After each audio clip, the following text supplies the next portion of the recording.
Love can take many forms. Sometimes it's sweet, passionate, and all-consuming. But what happens when love turns toxic? When obsession, jealousy, and control replace trust and affection, the consequences can be deadly. In today's chilling story, we dive deep into the twisted case of Sheila Davalloo, a successful and wealthy executive who lived a double life. She was a sugar mommy to a younger man, a manipulator of those around her, and, ultimately, a cold-blooded killer. What seemed like a life of luxury and romance quickly spiraled into a dark world of secrets, lies, and a brutal murder. Stay with us as we unravel the horrifying tale of Sheila Davalloo, a woman whose deadly obsession shattered multiple lives. Sheila Davalloo appeared to have it all: a high-paying job in the pharmaceutical industry, a charming personality, and a seemingly perfect life in the suburbs of Connecticut. But behind closed doors, Sheila lived a life filled with secrets. While she presented herself as a loving wife and a successful professional, Sheila was deeply entangled in a dangerous web of relationships. One of these relationships was with Paul Christos, a younger man who became her sugar baby. Sheila lavished Paul with expensive gifts, covering his living expenses and creating a dynamic of power and control. However, Paul wasn't Sheila's only fixation. Sheila was also obsessively involved with her ex-boyfriend, Nelson Sessler. Even though Nelson had moved on and was dating a new woman, Anna Lisa Raymundo, Sheila couldn't let go. The thought of Nelson being with someone else consumed her, fueling a jealousy that would soon take a deadly turn. Sheila's obsession with Nelson was no ordinary heartbreak. She saw Anna Lisa Raymundo, Nelson's new girlfriend, as a direct threat. Anna Lisa was everything Sheila couldn't stand: intelligent, beautiful, and loved by the man Sheila couldn't let go of. The tension reached a boiling point in November 2002. Sheila began stalking Anna Lisa, learning her routines, and watching her every move. Her jealousy grew darker with each passing day, and soon, Sheila devised a sinister plan to remove Anna Lisa from the picture permanently. On the morning of November 8th, 2002, Anna Lisa was at home in her Stamford, Connecticut apartment.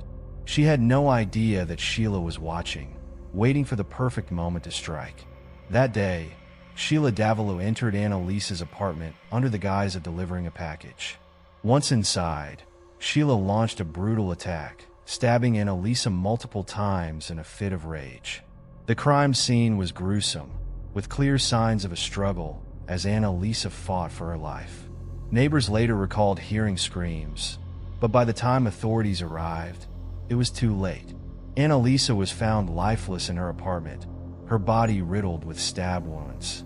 The attack was so violent that police initially suspected it was a crime of passion, possibly involving someone Anna Lisa knew. However, Sheila had planned carefully. She staged the scene to look like a burglary gone wrong, hoping to divert suspicion away from herself. For a time, it seemed her plan had worked, as police focused their investigation elsewhere. While the investigation into Anna Lisa's murder stalled, Sheila continued her life as if nothing had happened. She maintained her relationship with Paul Christos, showering him with attention and gifts. But her dark side wasn't done revealing itself. One evening, Sheila suggested they play a trust game, where Paul would be blindfolded and handcuffed. What started as a playful exercise quickly turned sinister. Sheila, wielding a knife, attempted to stab Paul in the chest. He managed to fight her off, escaping with his life and calling the police. When authorities arrived, Sheila's story quickly fell apart. As they dug deeper into her past, they discovered a chilling connection to Anna Lisa Raymundo's unsolved murder. During Sheila's interrogation, police began piecing together the timeline of events. Witness testimony, coupled with forensic evidence, pointed directly to Sheila as the prime suspect in Anna Lisa's murder. The most damning evidence came from a phone call made to 911 on the day of the murder. A call made from a payphone near Sheila's workplace, using a voice eerily similar to hers. As the investigation progressed, it became clear that Sheila had carefully orchestrated both crimes. Her obsession with control and her inability to let go of Nelson had driven her to commit the ultimate act of violence. In 2004, Sheila Davalloo stood trial for the attempted murder of Paul Christos. The jury heard harrowing details of her attack, and Sheila's own cold demeanor in the courtroom did little to garner sympathy. She was convicted and sentenced to 25 years in prison. But Sheila's story didn't end there. In 2012, she was tried for the murder of Anna Lisa Raymundo. During this trial, prosecutors laid out the chilling evidence, painting a picture of a woman consumed by jealousy and willing to do whatever it took to eliminate her rival. The jury deliberated for several days before finding Sheila guilty of first-degree murder. She was sentenced to an additional 50 years in prison, ensuring she would spend the rest of her life behind bars. The case of Sheila Davalloo is a haunting reminder of how obsession and unchecked emotions can lead to devastating consequences.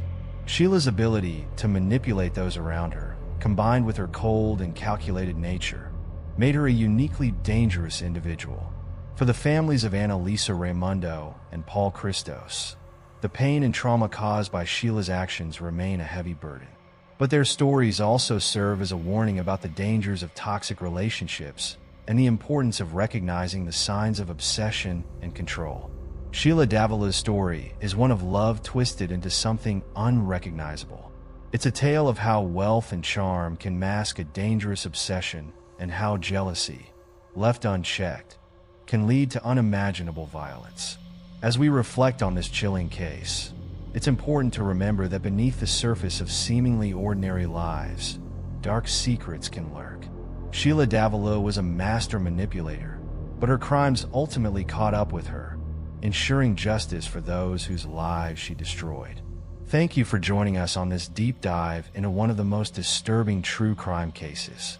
If you found this video insightful, don't forget to like, comment, and subscribe for more stories that uncover the darkest corners of human nature. Stay curious, stay safe, and remember, love can be deadly. We often think of wealth as a pathway to comfort and security. But what happens when money becomes a weapon, a tool for manipulation, obsession, and ultimately murder? Marcia Radosevich was a prominent figure in Boston's biotech industry. She was a self-made millionaire, known for her intelligence, ambition, and flair for leadership. But her success wasn't limited to the boardroom. Marcia's wealth and influence extended into her personal life, where she cultivated relationships with younger men, showering them with gifts and financial support. One of these men was Christopher Reagan, a struggling artist in his early 30s. For Christopher, Marcia offered a lifeline, paying his rent, funding his projects, and ensuring he lived a comfortable life. But this generosity came at a price. Marcia controlled every aspect of their relationship, ensuring that Christopher remained dependent on her. However, as Christopher's career began to gain momentum, he started to seek independence, a move that would ultimately lead to a deadly confrontation. Christopher eventually met another woman, a fellow artist who shared his passion and dreams. As their relationship grew, Marcia began to feel her control slipping away. For someone like Marcia, who had built her life around dominance and influence, this was unacceptable. Consumed by jealousy and a need to maintain her hold over Christopher, Marcia devised a sinister plan. If she couldn't have him, no one could, and so she set her sights on eliminating the woman she saw as her rival.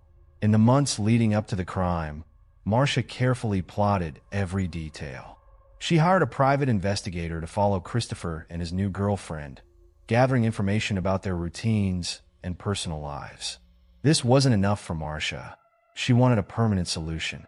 Using her wealth, she sought out a hitman, offering a significant sum to have Christopher's girlfriend killed. Marcia believed her money and influence would shield her from any consequences, but she underestimated the risks of her own actions. What she didn't know was that the hitman she contacted was actually an undercover FBI agent.